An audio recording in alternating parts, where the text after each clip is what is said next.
2024 సార్వత్రిక ఎన్నికల సమరంలో 4వ విడత ఎన్నికల సమరానికి ఈ రోజున నోటిఫికేషన్ విడుదలైనటువంటి పరిస్థితి. ఏప్రిల్ 18 తారీఖు, మే 13న పోలింగ్ తారీఖు. అంటే దాదాపు 25 రోజుల సమయం. 25 రోజుల్లో 48 గంటలు మినహాయింపు ఇస్తే దాదాపు 22 రోజుల సమయం ఉంది ఇంకా ప్రచార కార్యక్రమానికి. అందులో భాగంగా ఈ రోజున కదిరి నియోజకవర్గంలో ఎన్డీఏ కూటమి అభ్యర్థిగా ప్రచార కార్యక్రమం నిర్వహిస్తున్నటువంటి నాకు అపూర్వమైనటువంటి స్పందన ప్రజల నుంచి ప్రభుత్వం మీద వ్యతిరేకత ప్రస్ఫుటంగా కనపడుతుంది. ఈ జిల్లా ఇన్ఛార్జి మంత్రిగా ఉన్నటువంటి పెద్దిరెడ్డి రామచంద్రారెడ్డి గారు, పక్కనే ఉన్నటువంటి ముఖ్యమంత్రి గారు ఇద్దరు కూడా నాకు తెలిసి ఇబ్బంది పడేటువంటి పరిస్థితులు కదిరి నియోజకవర్గం కల్పిస్తూ ఉంది వాళ్ళకి రాబోయే సార్వత్రిక ఎన్నికల సందర్భంగా అని చెప్పేసి స్పష్టంగా తెలియజెప్తారు. ఎందుకు చెప్తున్నామంటే మాట, జగన్మోహన్ రెడ్డి ఏమో వర్రీ అవుతూ ఎప్పుడు 175 నియోజకవర్గాల్లో ఎక్కడ కూడా ఎలక్షన్కి ఇన్ఛార్జ్ అంట, ఎన్నికల ఇన్ఛార్జిని నియమించినటువంటి పరిస్థితి లేవు. ఈ నియోజకవర్గంలో ఎన్నికల ఇన్ఛార్జిని నియమిస్తాడు జగన్మోహన్ రెడ్డి, ఆయన స్వదస్తూరితో సంతకం చేసి. ఇంకో పక్కనేమో ఇన్ఛార్జి మంత్రివర్యులు పెద్దిరెడ్డి రామచంద్రారెడ్డి గారు వాళ్ళ కాన్స్టిట్యున్సీ కంటే ఎక్కువగా కదిరి నియోజకవర్గంలోనే గల్లీ తిరుగుతున్నాడు, పాపం భయపడిపోతున్నాడు.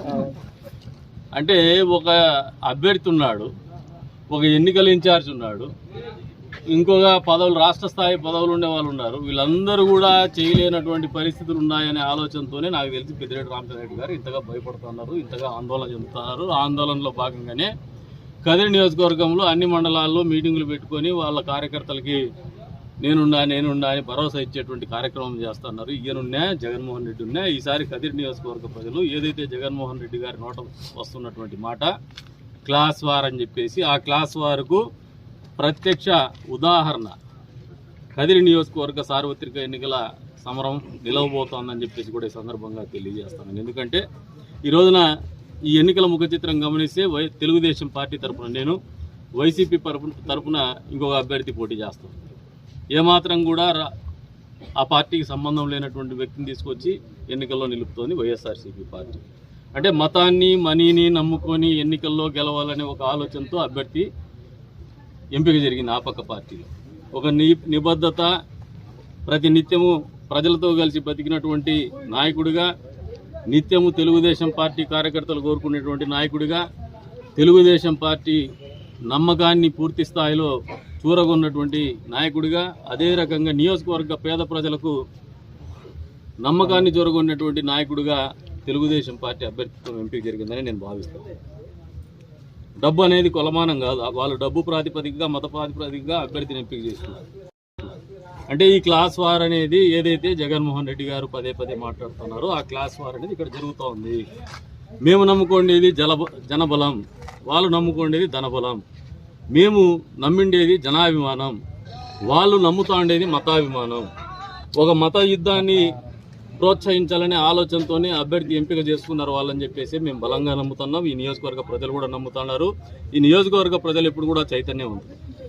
పరాయి వాళ్ళ పెత్తనాన్ని ఎప్పుడు చాలా ఓర్చుకోరు.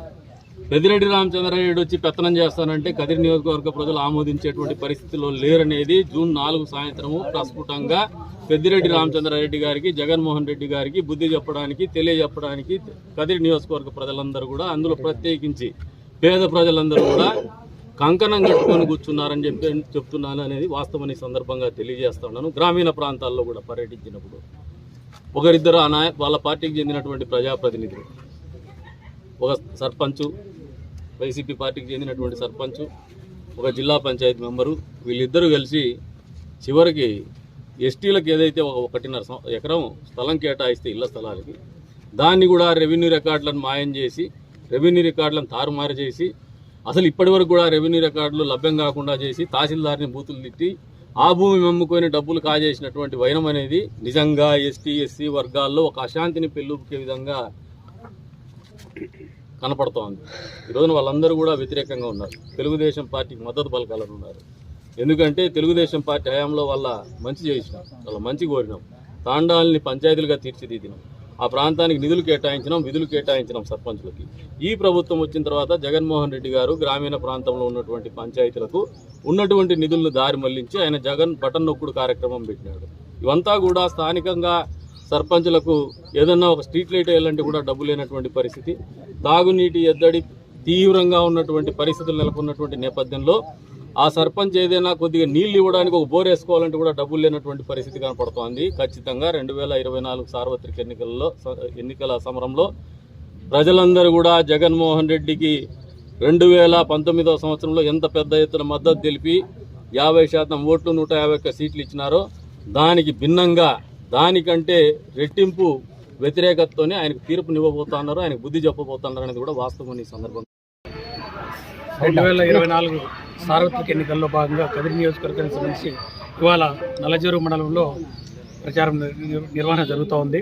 సో ప్రతి గ్రామంలో మనం పరిశీలిస్తే జగన్మోహన్ రెడ్డి గారి వల్ల ఏ విధంగా రైతాంగం నష్టపోయింది, బడుగు బలహీన వర్గాలు ఏ విధంగా నష్టపోయినారనేది మన కళ్ళారా కనపడుతోంది. ఎస్సీలకు ఎస్టీలకు ఆయన తీసేసిన పథకాలు, వాళ్ళు నష్టపోయిన వాళ్ళ సప్లాన్ ద్వారా వాళ్ళకి రావాల్సిన నిధులు నష్టపోయినది కళ్ళారా కనిపిస్తోంది. అందుకే ఇవాళ తెలుగుదేశం పార్టీ నిర్వహిస్తున్న ప్రచార కార్యక్రమానికి ప్రజలు బ్రహ్మరథం పడుతున్నారు. రాబోయే ఎన్నికల్లో తెలుగుదేశం విజయం తథ్యం, వైఎస్ఆర్ కాంగ్రెస్ పార్టీ మట్టి కలవడం తథ్యమని చెప్పినేసి ప్రజలు స్పందన చూస్తుంటే అర్థమవుతుంది.